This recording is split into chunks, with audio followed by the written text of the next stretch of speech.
Hello and welcome. Tonight I have the pleasure to be able to break down one of our simulators, one of our practice tests.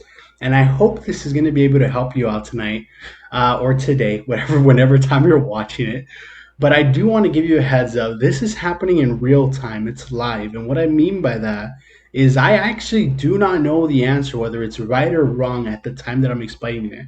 Now, don't be scared. I'm going to make sure I let you guys know whether the answer was right or it was wrong. So that way you don't have to listen to my explanation.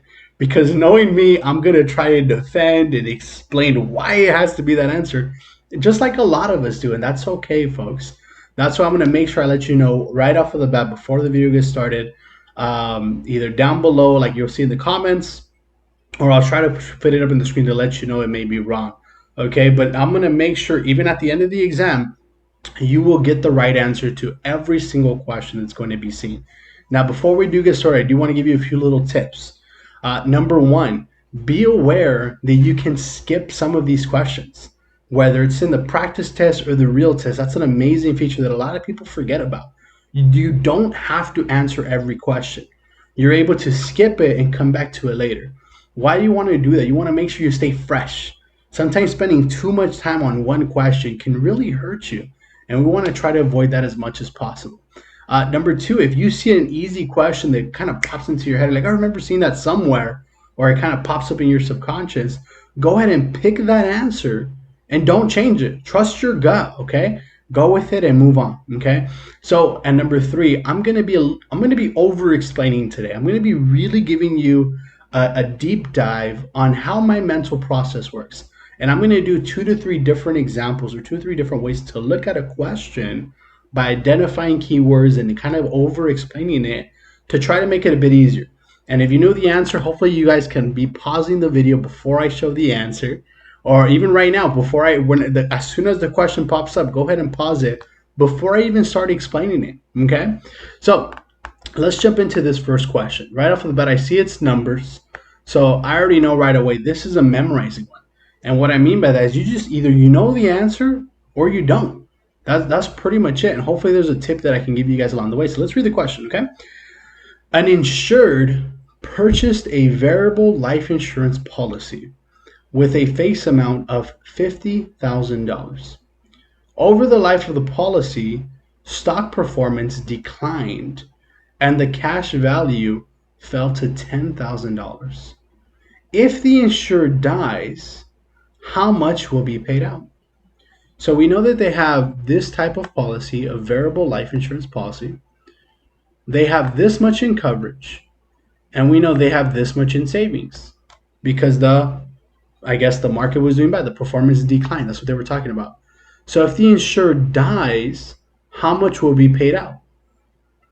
Now, the answer is pretty simple. It's going to be $50,000. Why? Because that's how much coverage they have. That $10,000 that was thrown in there was designed to throw you off.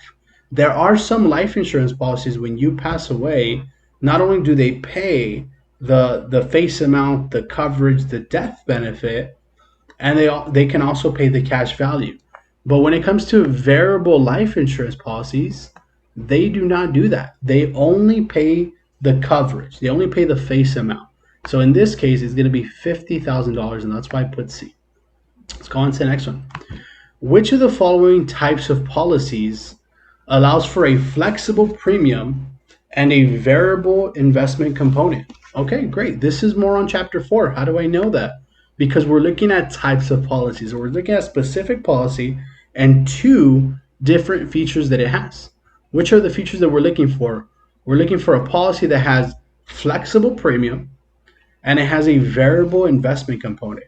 For those of you guys have sat in my class before, when you see the word variable, obviously I want you to think of investment, securities license, separate account, all those little tips that I've shared in the past. So that means that this is an account where the money has no guarantees. It's being invested in the market. Your money can go up and it can definitely go down. You can actually lose money in these accounts. So as we're looking at the options right away, we see 3 different options that have the word variable. Variable whole life, variable universal life, guaranteed issue variable life insurance. So I'm going to want to go with one of these variable products. Why? Because it's pretty simple. It's pretty straightforward. So they have a variable component. So my choice is either 1, 3, or 4. Now let's look at the second factor that they want to include, and that's a flexible premium, a payment that can change. Now, if you've read chapter 4 or you've looked into different types of policies, you know there's only two people or two categories that fall under the flexible premium policies. There's adjustable life, which I do not see as one of the options. And the second one that's known as a flexible premium policy is universal life. And if we look here at number 3, there we go. We got variable because of the variable investment component, and we got the universal life because of the flexible premium component as well. So I'm going to end up going with number 3, variable universal life insurance. All right, let's move on to the next one. Which of the following is the most common way to transfer risk? So this is chapter 1, basics, life insurance, not life insurance basics, but basic principles. So we're talking about transferring risk, passing on risk to somebody else, because that's what transfer means. You're passing it on. And the best way that you can do that is through purchasing insurance. When you buy insurance, what are you doing? You're basically, if God forbid an accident were to happen, you're passing on that responsibility to somebody else. So purchasing insurance is going to be the best way. Number 4, regarding the taxation of business overhead policies, I might not get this one right, to be honest with you, just giving you fair warning. So we're talking about taxes, obviously, that's the key word. And we're talking about business overhead policies. So what is a business overhead policy? This policy has to deal for business owners, and it's meant to cover their necessities. It's meant to cover their absolute minimums. They're basically their overhead. So what's an overhead? Rent. The rent of an establishment is an overhead. Employees' wages, maybe equipment is necessary. Electricity bill. All those things are considered overhead. They're basically things that need to get paid, or the business goes out of business. So business owners are able to buy this type of insurance where if they were to get disabled, this policy gives them enough money to pay for those things. Again, just the necessities: rent, electricity, maybe equipment that you're renting, employees' wages. Nothing to do with the actual business owner. It's not to pay the business owner's wages, definitely not.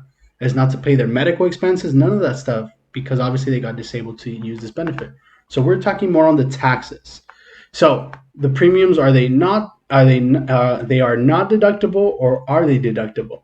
So I'm not 100% sure on this question, but since I noticed right off of the bat, 3 of them say premiums are not deductible, I'm going to go with that. It's going to be not deductible. So I'm going to eliminate number 3. Why? Because 3 of them already said not deductible. Now let's look at the other end. But benefits are deductible. So they're not deductible, benefits are deductible. Premiums are not deductible, but expenses paid are deductible. Premiums are not deductible, and benefits are taxed. So what is it when we keep seeing this word deductible? That just means when you do your tax at the end of the year, you have like a tax write-off. Kind of like a lot of people write off their children or expenses that they did, like the mileage in their cars that they have to drive with their cars. That's a deductible. So the premiums, they're trying to write off these payments to pay less in tax at the end of the year. So I'm going to go with they're not deductible, and the benefits, they're not going to be taxed. So I'm going to go with number 1. Hopefully I got it right. We're going to see at the end, okay? Like I said, this is definitely real time because so let's move on to the next one. The rider in a whole life policy that allows the company to forego collecting the premium if the insured is disabled is called what? Okay, so this is a chapter 6 question. Chapter 6, riders. Remember, they're here to look at the word rider. A rider is a provision, it's a benefit, it's an add-on, something that you pay to add on to your policy. And we're looking for the benefit that what? Forgoes collecting premiums if the insured is disabled. That's just a fancy way of saying that if the client, the insured, becomes disabled, you don't have to make your payments anymore. You don't have to make your payments for your policy. So which of these policies is going to be the best bet? And I'm going to go with number 4, waiver of premium. Okay, waiver of cost of insurance could have also been an option, but remember, waiver of cost of insurance usually only applies to universal life, not whole life. So because of that, I'm going to go with waiver of premium, because either way, premium, and here what are we doing? We're foregoing the collection of premium. So waiver of premium is going to be the best option. Let's move on to the next one. Which of the following is a key distinction between variable whole life and variable universal life products? What's the difference? So we know that the variable, it means there's no guarantees, it's security, you need a securities license. Now we're going to look at the difference of universal life and the whole life. So we're going to focus more on those two based on this question. So let's look at some of the options. Variable whole life has guaranteed death benefits. Variable universal life is regulated solely through FINRA. Variable whole life allows policy loans from the cash value. Variable universal life has a fixed premium. So, right off of the bat, remember how we talked about earlier in question number 2? It's crazy how a lot of this test is going to piggyback off other things. But universal life, we talked about it being a flexible premium, means the payments can change. And whole life, if you've read chapter 4, has to do with those are fixed premium, those are guaranteed. So number 4 right off the bat is wrong, because it's not going to be fixed premiums. So I'm actually going to go with number 1. Okay, I'm going to go with number 1. I'm not going to go with number 2 because they're also regulated through the SEC, not just FINRA. Here it's saying solely FINRA. So that's why I don't think it's number 2. And variable whole life policies allow loans from the cash value. Well, guess what? So do universal policies. Both of them are allowed to do loans. So I'm going to go with number 1 through process of elimination. But also, you know that in whole life policies, there are 3 things that they always guarantee. Number 1 is coverage, the face amount. They guarantee the premium, that it's not going to change. And they guarantee the cash value. You have a guaranteed interest rate. So because it became variable whole life, you lose that 3rd one. It's not going to be guaranteed cash value, but you should definitely keep the other 2. You should definitely keep guaranteed coverage and guaranteed premium, that your payment's not going to change. So because of that, I'm going to go with number 1. Okay, let's go on to the next one. All of the following are requirements of eligibility for Social Security disability income benefits, except, okay? All of the following are requirements of eligibility for Social Security disability income benefits, except, meaning all these things that you're going to see, you need them to qualify for Social Security disability. And remember, except, so one of these you don't need it. So let's see, you need the fully insured status. A waiting period of 5 months. Okay. Being age 65. Inability to perform any gainful work. So based on this, I'm going to go, actually going to go with 3. I don't think, if I'm not mistaken, I don't think you have to wait to 65. Okay. Pretty sure you can get it a lot sooner. Because it has to do with disability. You don't just get disabled at 65. A lot of people get disabled before that. So we're going to find out at the end if that was the right answer, okay? So again, you notice how I didn't spend so much time on these questions that I don't know the answer to. I'm just going to really base it on my common sense and say, hey, I know people that are younger than 65 that are getting these benefits. So I'm going to go with that answer. We'll find out at the end if that was the right one, okay? An insured wants to transfer his personal insurance policy to a friend.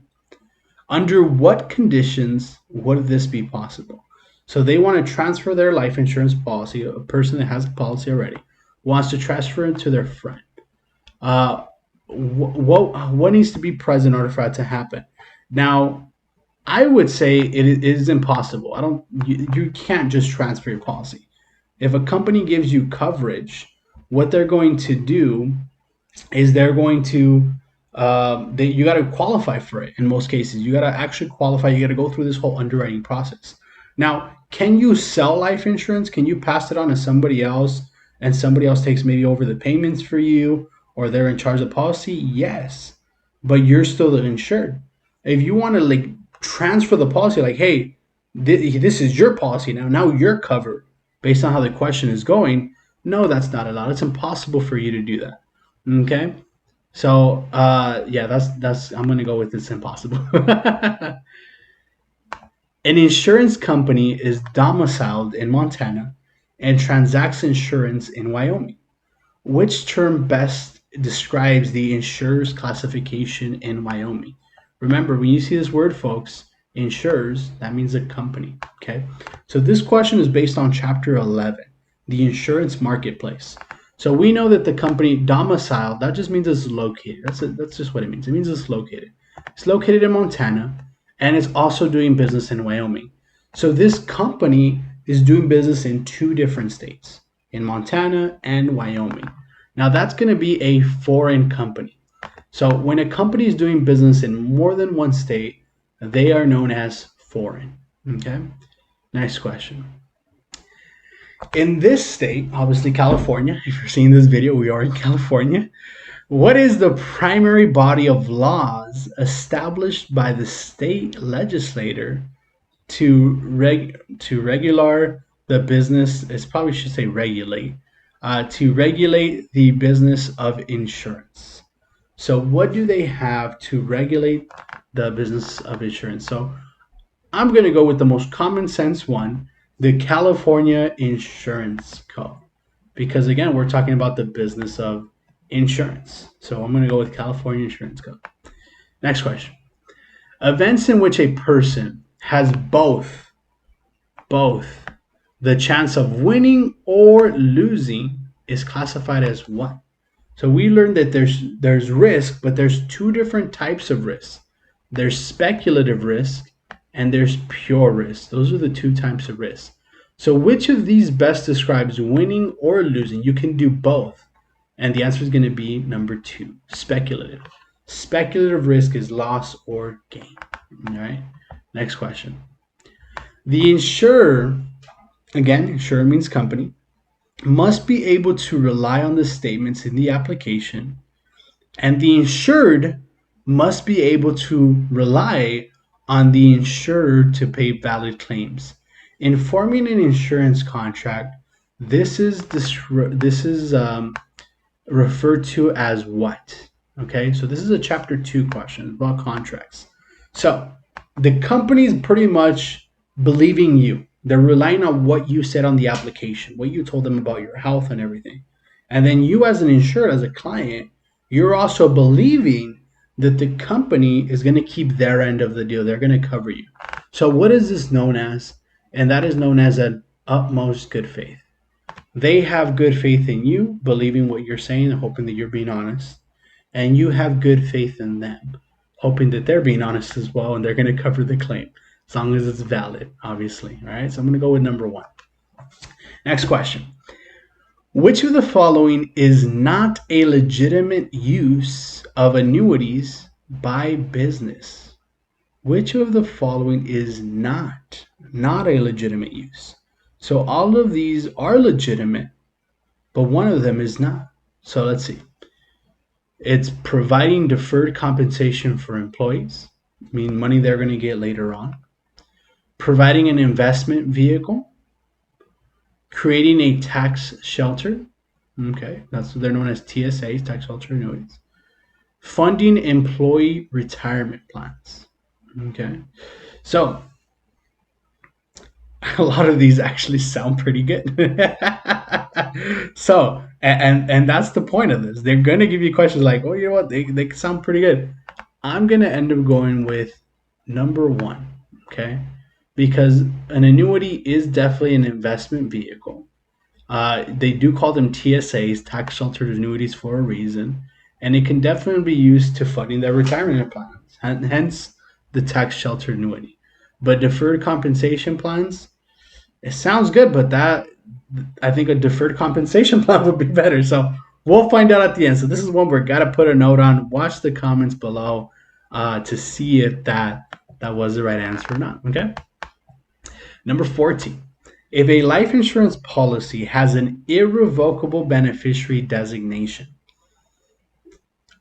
pretty much what's going to happen? So obviously the key word here is irrevocable beneficiary designation. Designation just means you chose someone or something.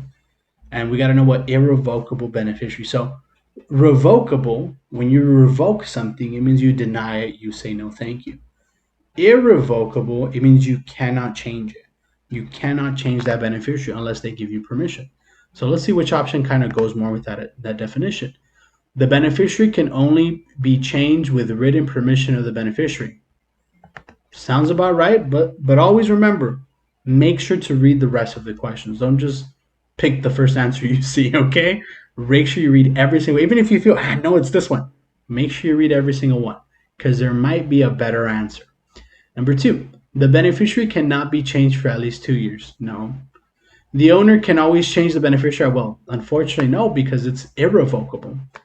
Number 4, the beneficiary cannot be changed. They can be changed. They just have to be written permission. So we're going to stay with number 1. Next question.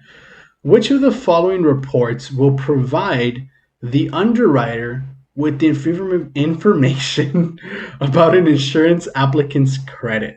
Okay, so it's providing the underwriter with the information that they need for their about what the applicant's credit. Okay, so I'm going to go with their consumer report. Their consumer report is going to be the best bet. Okay, it's what they're spending it on. So yeah, consumer report is the choice I'm going with. Next one. Which of the following is a risk classification used by underwriters for life insurance? So if you remember in chapter 3, I believe, Life Insurance Basics, they talk about the 3 different risk classifications that you qualify under. If you're normal or standard is the proper word, standard, then you can be preferred or you can be substandard, sometimes referred to as rated. And if you look here, standard is there. So the proper name for normal, I guess, is going to be standard. So right off of the bat, see how that was an easy question? We click it and we just move on. That's why you never want to be so attentive on the time, even though this is a time test. You want to just kind of go with your gut and get it out of the way. Next question. If an insured continually uses the automatic premium loan option to pay the policy premium, what's going to happen? So the automatic premium loan is a benefit. It's an option. It's also a benefit, I guess you can say, but it's an option that activates when you don't make your life insurance payment. It's meant to prevent your policy from lapsing.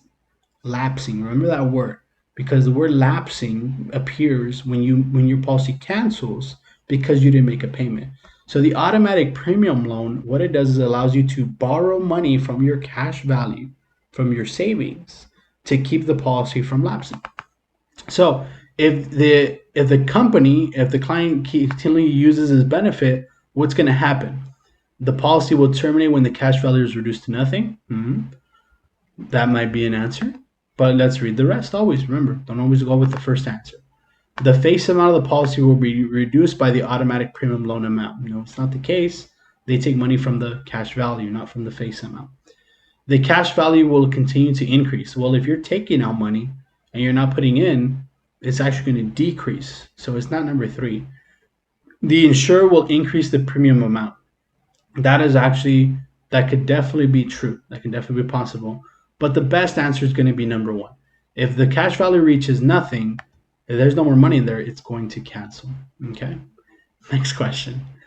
An individual's tendency to be dishonest would be indicative of what?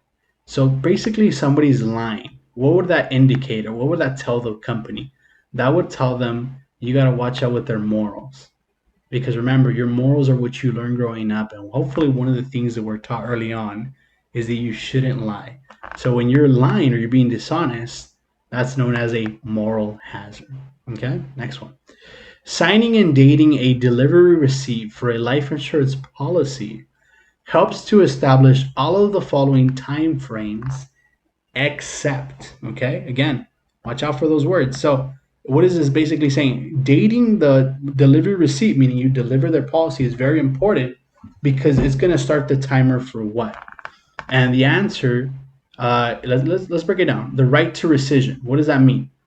Well, when a company wants to cancel, when a company wants to cancel on you, that's called a rescission. They want to cancel it. So they have a certain amount of days.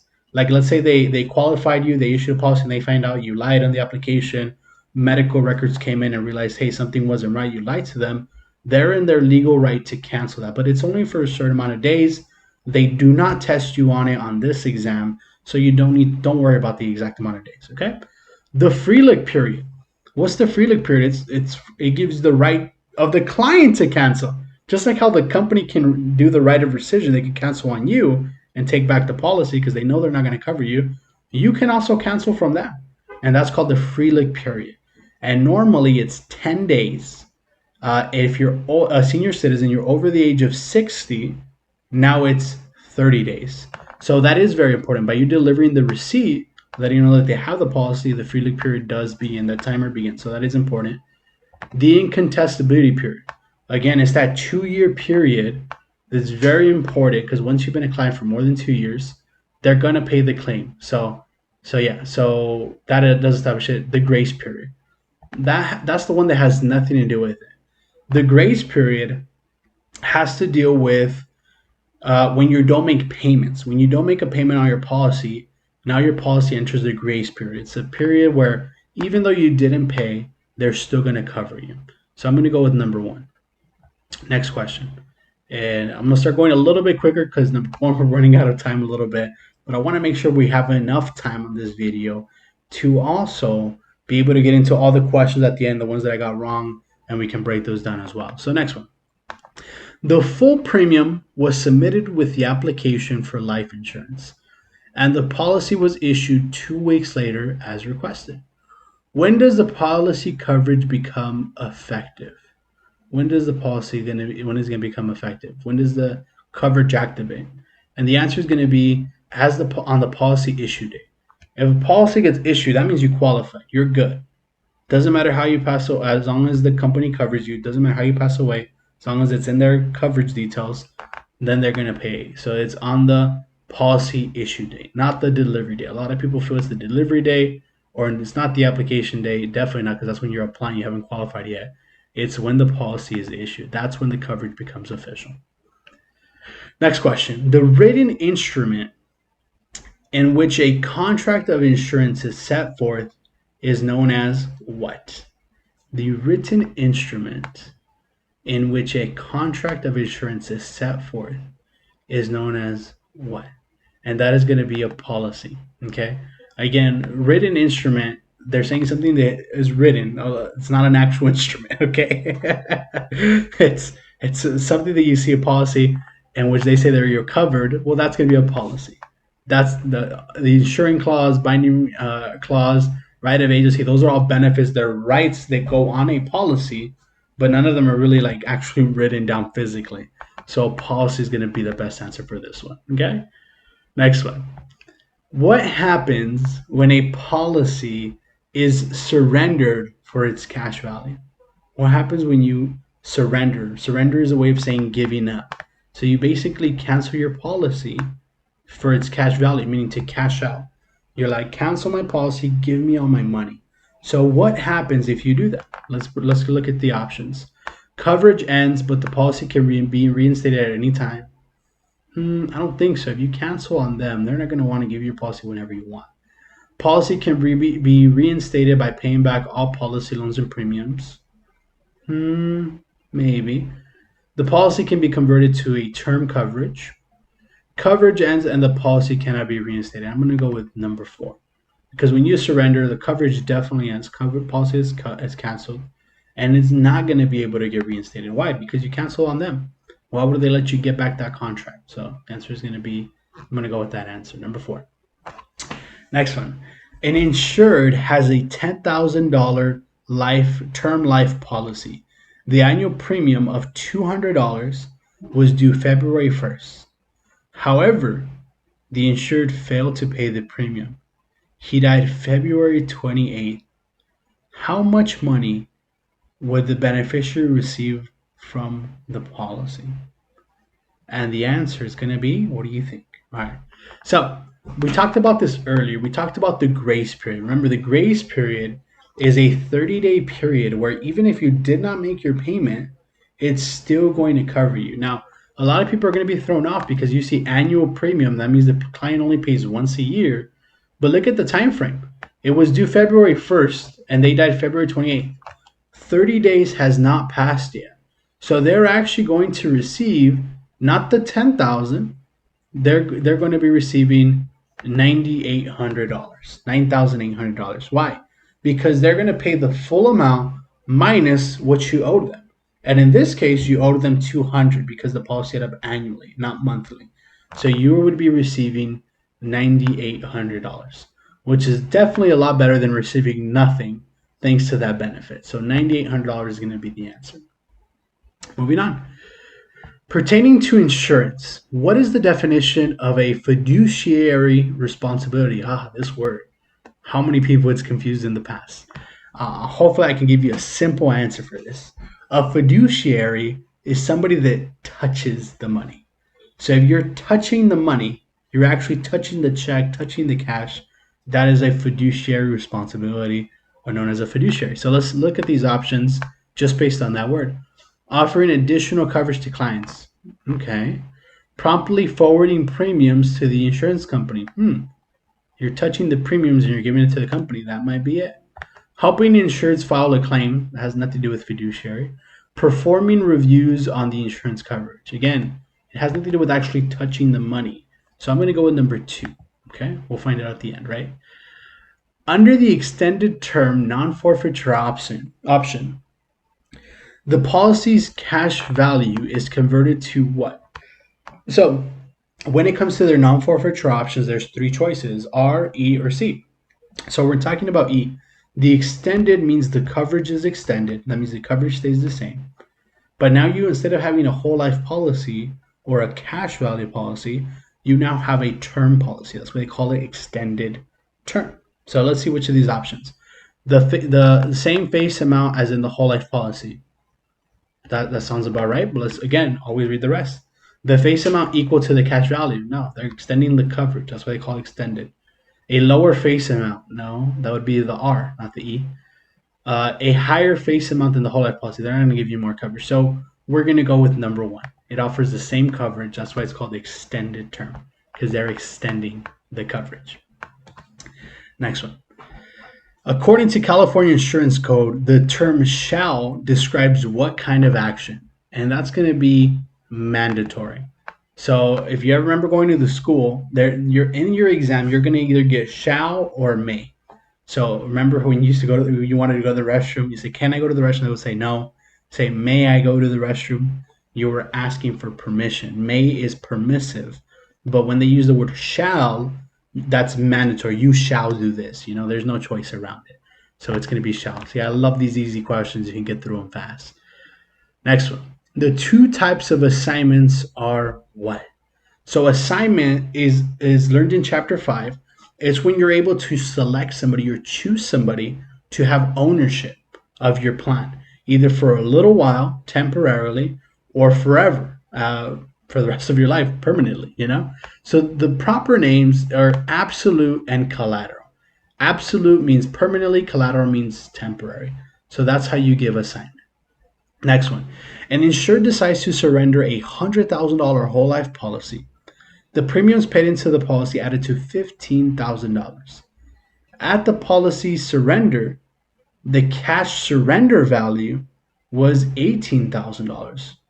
What part of the surrender charge would be income taxable? So you've paid into this plan $15,000. You're canceling it and they're giving you $18,000. So you're going to have to pay taxes at the end of the day. Again, you always got to pay taxes. There's only that one exception, which is the Roth IRA. So in this example, it's not fair for you to pay taxes on money that you already paid in. So in this example, you've already paid $15,000. So you're getting $18,000 back. So technically, you already paid $15,000 of it. So in this question, you're only going to pay for the $3,000. that extra money. So you're only paying taxes on $3,000. So I'm going to go with number 4. Next one. Which of the following products does the replacement regulation apply? Okay, replacement regulation. So the replacement regulation is when you want to replace a life insurance policy, you have to let the company know that you're switching over to another company. That's actually one of the questions on every life insurance application. If the person has existing life insurance. So you're changing it from a group annuity, does the replacement regulation apply? This is an annuity. It has nothing really to do with insurance. And the replacement regulation applies to insurance. So it's not going to be one. Let's go look at number 3, converting an existing policy with the same insurance. So if you're changing the policy from one policy to another policy, but you're staying in the same company, you don't have to worry about the replacement regulation. Okay? Next one, credit life or whole life. Now I'm going to go with whole life. Okay? Because again, credit life is only used when you owe somebody money and they're telling you to get life insurance, they're forcing you to get life insurance, and they're going to be that beneficiary, the people that you owe money to, your creditor. That's why it's called credit life insurance. So if you replace that or you change it, that means you don't owe them any more money. You paid off the debt, or you just want to get an extra policy for your family. So I'm going to go with whole life policy. That's going to be the best answer. Which of the following would qualify as an implied warranty in an insurance contract? A warranty is guaranteed, and implied, it means it's not actually there, it's just assumed, like it's there. You just know. That's what implied means. So which of the following would qualify as an implied warranty in an insurance contract? Contract's legal purpose, statements in the policy, an oral representation by the applicant's signature. And we're going to go with statements in the policy, what you said. We don't know if it's 100% truth what you're saying on the application when you apply, but we're going to take it as it is. So it's implied that you're telling the truth because a warranty is the truth. So I'm going to go with statements in the policy. Next question. Which of the following annuity riders ensures that the owner will receive from an annuity at least the amount paid? What? At least the amount paid, at least what they put in. And we're going to go with guaranteed minimum income. Okay? At least, because if you notice, all of these have guaranteed. And we're going to give at least, so it's either going to be 1 or 4. And I'm going to go with number 4 because it's talking about income. That means you're getting the money, because accumulation is when you're saving it up. So that means I feel that it's going to be number 4. We'll find out at the end if I was right. Okay? How long must an insurer keep records of electronic transmissions to a customer? So how long do they have to keep the record? So this is a memorizing one. Now, it's either going to be 3 or 5. I don't know why, but it always ends up being 3 or 5 years for these questions. There's just so many of them to remember that it's hard to remember. I'm going to go with 5, the longest period of time. I just have a gut feeling about it, but it's usually going to be the 3 or 5. We'll find out right now in a bit. Next question. Under pure life annuity, an income is payable by the company. It's payable by the company. Under pure life annuity, an income is payable by the company for what? For a guaranteed period of time, whether or not the annuitant survives at the end of the period. So obviously the main point is the pure life annuity that we're looking at. For as long as either the annuitant or the named beneficiary is alive, only the life of the annuitant, until the principal and interest are exhausted. So I'm going to go with the life of the annuitant. How come? Because it's called pure life. And remember, in life annuities, they pay you until you die. So as long as the annuitant is the person that's going to receive the money. So it's based on that person's lifespan. So I'm going to go with number 3. Next one. Which of the following life insurance policies does not build cash value? Does not build cash value. So it doesn't build that savings pocket. So let's see, which of the following does not? Universal life, variable life, whole life, guaranteed universal life. So I'm overthinking this one. I'm not gonna lie. I am Legit overthinking this question. So I'm gonna go. I'm gonna go with variable life. I don't know why. It's a gut feeling. Checking the bottom to see if I got this one right. I feel like it's variable life. It doesn't matter. I'll explain it later if I got it right or wrong. I went with variable life because you don't know. You can win or lose, and it's talking about building cash value. In variable life, it could go down. It's really 100% based on the market performance. So that's why I'm going to go with variable life. What is the minimum fine for acting as an agent for a non-admitted insurer in the transaction of insurance business? So you're acting as an agent, meaning you're helping out clients with their policy, apply, qualify for insurance for a non-admitted insurer. A non-admitted insurer is a company that hasn't been given permission to do business in this state yet. So they're not admitted yet. They may be authorized, meaning they have licenses, they do business in other states, but they haven't been given 100% permission to do business in this current state or the state that you live in. What is the fine for the person that's acting like an agent that's trying to help out the insurance business? And I'm going to go with $1,000. I'm going to go with $1,000. So it's going to be kind of more in the middle because that company was not admitted. We'll find out at the end again because these are more you got to know them type of deal. So in a group life insurance policy, the employer may select all of the following except, okay, group. So the focus is group life insurance policy. So the employer, the company, can select all of these people except for what they can pick which one. They can pick the premium payer. What does that mean? The person that pays for the plan? Absolutely. Keep in mind, in group insurance, you have two different choices, contributory or non-contributory. Contributory means you have to pay. Non-contributory, it's free. The company's going to pay for you. So they do get to pick who's paying the policy. So the premium payer, they do pick that. But again, we're looking for the one except, the thing that they don't get to choose. The beneficiary, that sounds right. But again, always read the questions.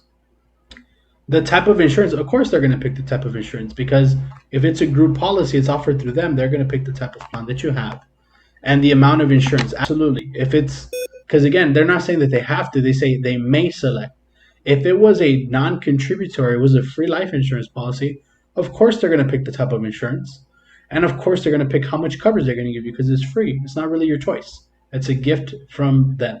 So here, that's why they use the word may and not have to, because again, it's optional. So it doesn't matter whether it's not contributory or contributory. You always get to pick the beneficiary. So because of that, I'm going to go with number 2. Next one. Which of the following statements regarding business overhead expense policies is not true? Okay, which one is not true? We talked about business overhead expense earlier. It covers your overhead expenses, the necessities. So here we're looking for the lie. Any benefits received are taxable to the business. Oh, another tax question, just like the one a couple questions ago. Leased equipment expenses are covered by this plan. Absolutely. They definitely are. We talked about that earlier. Benefits are usually limited to 6 months. I don't think so. Premiums paid for BOE are tax deductible. So I'm going to go with 6 months. It's going to last more than 6 months. So now because of this, it's crazy how this works out. But sometimes in the exam, that's why it's important. On those questions that you're not sure, you can go back. So now I already know the premiums are tax deductible. That you can write them off, but you got to pay taxes later. So hopefully we have enough time towards the end of the exam to go back to change that question. But I'm pretty sure I got that other question wrong for sure now. Thanks to this question that you're able to realize that. But let's carry on. Graded premium whole life policy premiums are typically lower initially, but gradually increase for a period of 5 to 10 years. After the period of increase, the premium will what? And the answer is going to be continue to increase. So I feel like it's going to continue to increase. It's not going to stop. It's going to keep increasing little by little. And that's why it's called graded premium. It's either going to be that or be level thereafter. But I feel like it's number 2. Next one. Which of the following is a feature for a variable annuity? Obviously, this question revolves around variable annuities. So all of these, only one of these features has to do with variable annuities. Remember the V, security, separate account, securities license. Payments into the annuity are kept in the company's general account. Nope, we just said it, separate account, because of the S example, so it's not that one. Interest rates are guaranteed. Security. Security means there's no guarantees, it's an actual investment. Securities license is not required. Again, that's a lie.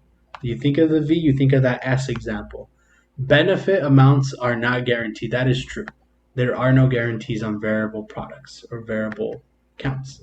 And in this case, a variable annuity, no guarantees. Which authority is not stated in an agent's contract but is required for the agent to conduct business?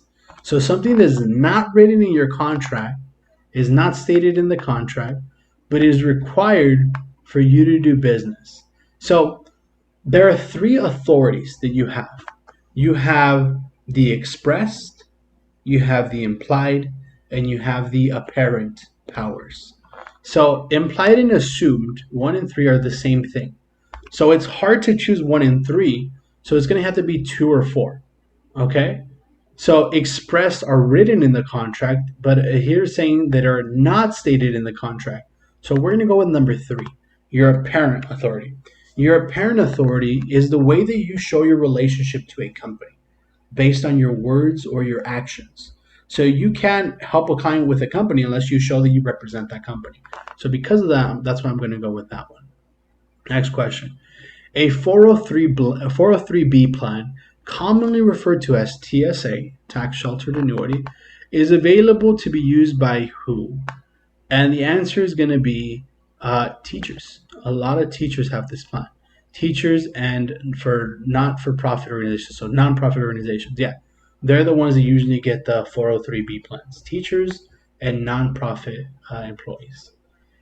Which type of life insurance policy generates immediate cash value? You get money right away.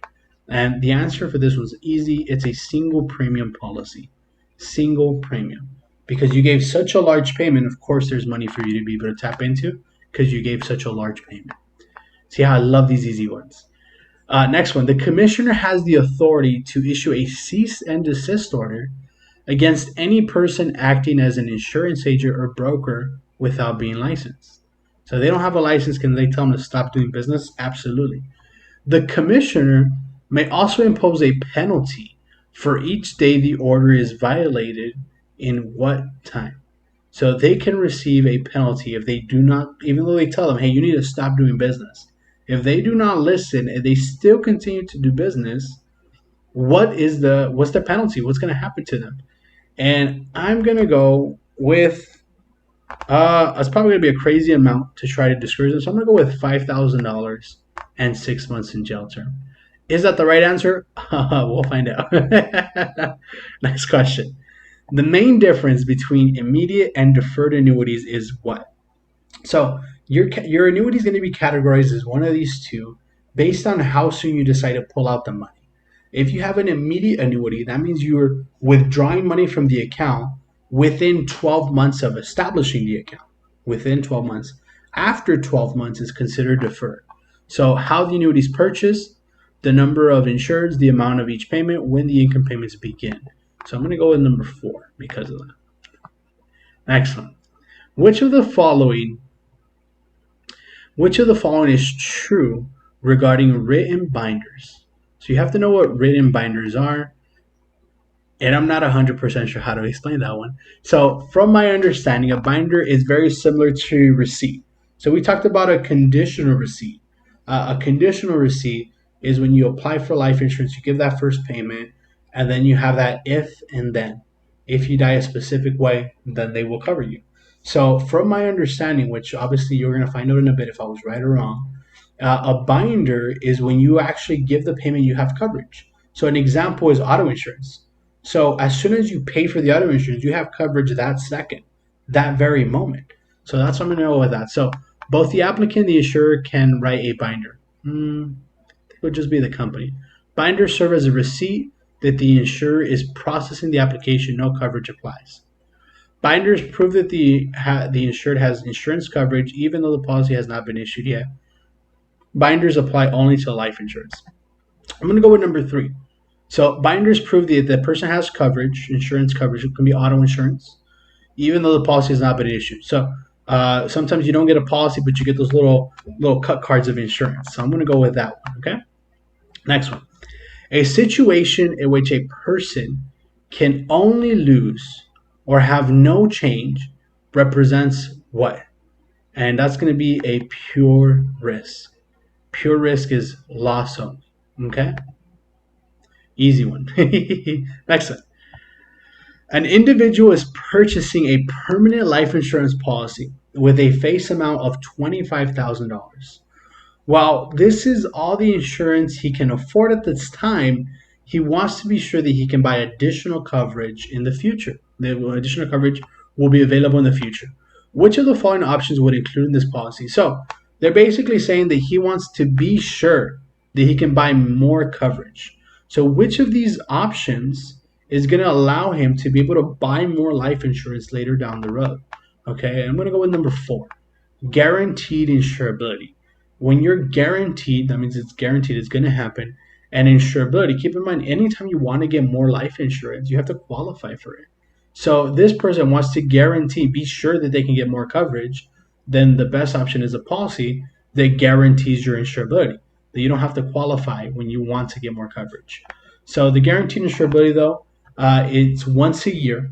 Once a year, they allow you to get more coverage on a specific time, specific date. Okay, so that's how it works. Not just whenever you want to increase your coverage. No, it's every single year they allow you to get more life insurance without a medical exam, and that's why they call it guaranteed insurability. Next one. Which of the following is not true regarding the annuitants? Which of the following is not true? So all of these are true except for one. Let's break them all down. The annuitant's life expectancy is taken into consideration for the annuity. Yeah, the annuitant is the one that receives the money from the annuity, from the retirement plan. So they want to see your life expectancy because why? They have one of those options where they guarantee you a check for the rest of your life. So of course they want to try to figure out how long you're going to live. So that is definitely taken into account. Next one. The annuitant receives the annuity benefits. Yeah, they get the money from the retirement plan. Absolutely. The annuitant must be a natural person. A natural person is a real physical person. Because keep in mind, in this test, person can also be a company. It can be an organization, a corporation, a sole proprietorship, all these different things. So that one might be it because obviously there's companies that get annuities. But let's read the last one. The annuitant cannot be the same person as the annuity owner. And that's definitely, it is true. So we're going to go with number three. So number three, because again, companies set up annuities for themselves, for businesses. So it doesn't have to be, it can be, but when it says it must be a natural person, that's why I feel like that one's not going to be true. Because the annuitant can be the same person as the annuity owner. Oh, wait, let's see. The annuitant cannot be the same person.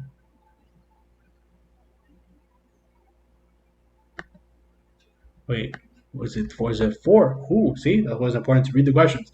Which of the following is not true? The annuitant cannot be the same person. That is not true. Yeah, that one is not true. So it's number four. My bad, folks. It was number four. They can be the same person. And here it's saying they cannot. So because of the not. So see, that's why it's always important. Really read the question. Next one. We're almost done, folks. We got 25 more questions to go. We got 35 minutes. So I'm going to power through it. I'm taking too much time explaining it. But as you can see, most of these, they should be popping up pretty quickly. The insurer may suspect that a moral hazard exists. Moral hazard, we talked about this in our earlier questions, when you lie. If the policy owner what? Always drives over the speed limit, is not honest about their health and the application for insurance, prone to depression, is indifferent. Well, a moral hazard is a lie, is not honest. So let's go with number two. Using class designation for beneficiary means what? That means naming beneficiaries as a group, not naming beneficiaries, naming an estate as a beneficiary, naming each beneficiary in his or her own name. So it's going to be as a group. So class designations, it means you're selecting a group. So for example, you can say, instead of saying, I want to leave my money to my kids, Bob, Mary, and Joe, You can put, I want to leave my money to my all children equally. So that's a phrase that you can add on. So you're naming all the beneficiaries in a group, all children equally. So that's I think the best example I can give for that. So it's going to be naming them as a group. Next one. An insured pays $100 premium every month for his insurance coverage. Yet, the insurer promises to pay $10,000 for a covered loss. What characteristic of an insurance contract does this describe? So you're paying 100 and they're giving you $10,000. That's not a fair. It's not uneven exchange. You give them 100, they're willing to give you 10,000. That is known as an aleatory contract. When it's an uneven exchange of value, you give them 100, they're giving you way more. So aleatory. Next one. An insured purchases a 10-year level term policy that is guaranteed renewable and convertible. What happens at the end of the 10 years? So the insured may renew the policy for another 10 years, but at a higher premium rate. The insured must provide evidence of insurability. Well, it's guaranteed renewable, so you don't have to provide that. The insured may only convert the policy to another term. Well, it's also guaranteed renewable, not just that. So it's when it says may only, so see, it might be 1 in 3. The insured may renew the policy for another 10 years at the same premium rate, and that's not true. Anytime you renew a policy, it means you're making it brand new again. So you're getting it at your new age. So far, number is 1. The insured may renew the policy for another 10 years, but at a higher premium. That sounds about right. Or the insured may only, see, that's why, because they use the word only. It's not just convertible, it's guaranteed renewable and convertible. That's if you want to change it. So yeah, you cannot convert from a term to a term. So I'm going to go with number 1. Okay, so it's convertible. It means you're changing the plan to a different plan. So it would go from term to like whole life, for example. But it's saying to convert to another term policy, that's not the answer. It's going to be number 1. An applicant buys a non-qualified annuity but dies before the starting date. For which of the following beneficiaries would the interest accumulated in the annuity not be taxable? So for which of these people do they not have to pay taxes? For which of the following beneficiaries would the interest accumulated in this annuity not be taxable? And I'm going to go with charitable organizations. I don't know. I don't think they ever pay taxes on anything. So I'm going to go with that one, okay? For a variable product, underlying assets must be kept in what? Oh, remember that VS example. Variable products, they are put into a separate account, okay? So those are the easy questions. I love those. Because why? You remember these little tips that you've learned along the way? Next one. When both parties to a contract must perform certain duties and follow rules of conduct to make the contract enforceable, this contract is known as what? It's a conditional contract. Remember, if and then. If you do this, then we do that. So both parties have to perform specific duties. If you do that, then they're going to cover you. So I'm going to go with conditional. Next one. Which of the following is not a license in the state of California? And the answer is going to be a solicitor. So not a license. So solicitor just means you talk to people about it. It doesn't mean you're actually helping clients. You need a license if you're transacting business, you're helping people with that. But if you're just talking to them, of course you don't need a license. You're a solicitor, an insurance solicitor. Which of the following individuals must have insurable interest in the insured? Which of the following people must have insurable interest? Remember, when you buy insurance on somebody, it has to be a reason why you're buying insurance on them. So it's going to be the policy owner. So the policy owner must have insurable interest on the insured, because you can't just buy policies on just anybody. It has to be a reason why you're buying insurance on them. All right, next one. Which of the following is not required on an illustration used in the sale of a life insurance policy? So generic name of the policy, name of the insurer, underwriting rates, classification policy is based on, the name of the primary and the secondary beneficiaries. So which of the following is not required in an illustration? And the answer is going to be the beneficiaries. That's not required. That's in the application, because in illustration, it's more in general type of deal. It's obviously the name of the insurer, the name of the company that gave you the illustration, kind of some different names. They don't give you the proper name of the account. It's just how most people know it as. And the classification or the rating, yeah, they got to know that. Like if this policy was based on the numbers you see are based off they were preferred client, if they're a standard client or substandard. But the name of the primary or second beneficiary, they don't have to be written down on there. Okay, that's only when they're actually going forward with the application. Then you write down the client's beneficiaries. All of the following could own group life insurance except which of the following is not allowed to buy group life insurance? So remember, in order for you to get group insurance, there has to be a reason that your group exists other than the reason to just get cheap insurance. So yeah, right off of the bat, number 3 is saying you form a group just to need low cost insurance. That's not allowed. Your group has to exist for another reason other than just to get cheap insurance or low cost insurance. Harry had just received his life insurance policy. In reviewing the title page, the first page, Harry was able to ascertain or discover or realize the following information except. So, what can he not see on the title page, on the first page? His children have been covered by a child rider. Yeah, you can see that there. You get to see how much coverage is on it and who's covered on it. Absolutely. He had purchased 20-year renewable term insurance policy with the face amount of 150,000. Of course, that's going to be on the first page. His total annual premium amount, again, yes. His spouse had been assigned as the primary beneficiary. So the beneficiaries, you actually see them in page like 2 or 3, not on that first page. So it's not going to be number 4. So that you do not see that information on the title page. You do see it on the policy, just not on the title page.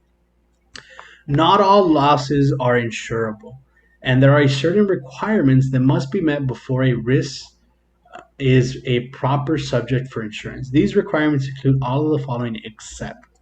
Again, like I said, you're going to get quite a few of these questions. So, not all losses are insurable. Obviously, not everything can be covered. And there are certain requirements that must be met for a risk to be covered, to have insurance. What must it be? The loss produced by the risk must be definite. They have to know how much max they're giving you. Yes. The loss may be intentional. I don't think so. If you in purpose cause a loss, then that's fraud. Like you're burning down a building to claim the insurance money. That's not allowed. But again, let's read the question. Loss must not be catastrophic. That's true. They cannot be crazy off the scales. That's why it has to be definite. They have to know it has to be measurable. There must be a sufficient number of homogeneous exposure units to make losses reasonable, predictable. Absolutely. The companies are always going to be based on the law of large numbers. They're always going to go based on statistics. So I'm going to go with number 1. The losses cannot be intentional. You cannot do it on purpose to claim the money. They're not going to like that. All right, we're coming to a close. Hang in there, guys. What is a material misrepresentation? So the word material. Misrepresentation means lie. But for those of you guys that have been in my class, when you see the word material, I want you to think of the word concealment. Okay, especially those of you ladies. You know what concealer is. It's to hide stuff. So when they use the word material evidence, material facts, but just in general material and a lie, it's going to be concealment. Okay? So that's chapter 2. The type of term insurance that provides increasing death benefits as the insured ages is called what? The type of term insurance that provides increasing death benefits as the insured ages is called what? Increasing term. Because it's increasing, it's going up. If an insured surrenders his life insurance policy, which statement is true regarding the cash value of the policy? So again, surrender means to cancel. Which is true to the cash value? It's only taxable if the cash value exceeds the amount paid of the premiums. That might be right. We saw that earlier in the earlier question. It is not considered to be taxable. Not really, but if it does exceed, then yes. It is taxable only if it exceeds the amounts paid by the premiums by 50%. No, even if it's just a little bit. It is automatically taxable. So number 1 and 2 can be the answer, but number 1, since it's more specific, that's going to be a better answer. It's like saying Josh has a shirt on, but Josh has a red shirt on. See, they're both correct, but one's more specific, one's more in detail, and that's what they like in this test. Which of the following settlement option guarantees payments for the lifetime of the recipient? So we're looking at settlement options here, and they're getting money for the rest of their life. Recipient is the person that's going to get the money. But also, also specifies a guaranteed period during which if the original recipient dies, the payments will continue to the designated beneficiary. So that's going to be number 3. Life income, you get income for life with a specific amount of time, a guaranteed period certain. 10 more questions, folks. When an employer offers to give an employee wage increase in the amount of premium on a new life insurance policy, this is called what? So the company's telling you, we're giving you a raise, but you have to use that money to pay for your life insurance because we don't want to pay it for you. That is known as an executive bonus. They're giving you a bonus, extra money, and it's meant for you to buy a policy. Sorry. Ooh, it's getting hot. We're almost there, folks. Number 67. Which of the following non-forfeiture option provides coverage for the longest period of time? Remember, non-forfeiture options, you have R, E, and C. So we have R, E. There's no C here, so it cannot be 1 or 2. So remember we talked about extended term. They extend the coverage, but now it becomes a term insurance. Reduced paid up, that means you reduce your coverage, but it's paid up to the age of 100 years old. So which one's going to last longer? Well, the plan that covers you to 100 years old, not the other one that's term, which is temporary. Which of the following elements is an indexed universal life policy is tied to an index?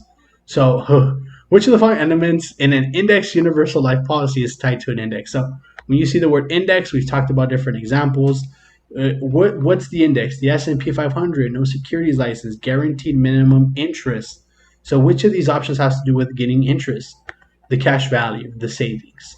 So it's going to be number 4. See how we're using common sense with those 3 tips to figure out the last one. What is the minimum free look period? What is the minimum free look period for newly issued life insurance policies in this state? The minimum, the lowest amount is 10 days. Remember, senior citizens get 30. If an annuitant dies before annuitization occurs, annuitization means, first question, what will the beneficiary receive? Annuitization means now you're going to cash out. You enter the payout period. Now you're pulling money instead of sending money. So the annuitant dies before that happens, during the accumulation period, while they're still paying into the account, and the annuitant dies. What does the beneficiary get? Either the amount of money paid into the plan or the cash value of the plan, whichever is greater. Either the amount paid into the plan, the cash value of the plan, whichever is lesser, amount paid into the plan, cash value of the plan. They're actually going to receive number 1. They're either going to receive the amount of money that you paid in or the actual amount of the plan, whichever is higher. That's what they're going to receive. Only during the accumulation period, though. Remember that. Once you enter the other period, annuitization, annuity period, now that doesn't apply anymore. It's only during the accumulation when that applies. If an insured changes his payment plan from monthly to annual, what happens to the total premiums? It's going to decrease. When you pay in advance, it's going to be cheaper. So that's why it's saying to the total premium. Obviously, that $50 monthly payment versus a $500 annual payment, it's a lot different. But overall, the $500 one is cheaper. So it'll be that one. The validity of coverage under a life insurance policy may not be contested. Though if the policy is valid, it may not be contested except for non-payment of premium after the policy has been enforced for at least how many years? And that answer is going to be 2 years because of the incontestability period. So they're using the word contested, and incontestable means you cannot challenge. And how long is the incontestable period? It's for 2 years. After 2 years, then they cannot contest it. Which of the following is another term for accumulation period in an annuity? When you're accumulating, what are you doing? You're paying into the account. So that's the pay-in period. Which of the following annuity riders ensures the investors will receive a set amount of income annually? So kind of similar how we talked about. So they receive at least the earnings. So I'm going to go, they receive at least a set amount of income annually. Again, I'm going to go with guaranteed minimum income benefit. Guaranteed minimum income benefit because they're giving them a specific amount. Last question. Which of the following is true regarding a policy with a face value less than 10,000. An insured cannot return the policy. Obviously, a policy less than 10,000. If it is returned during the free period, the contract will be canceled, but the insurer will retain the premium paid. The policy can be canceled with a full refund of premium at any time. It is returned during the free period. The agreement will be void. Okay, so I'm gonna go. I'm stuck between number 2 and 4 because 10,000 is such a small policy. If you do cancel, you actually don't get your money back. So the insurer will retain their premium paid. If it is returned during the free period, then I'm gonna go with void. It's just gonna cancel.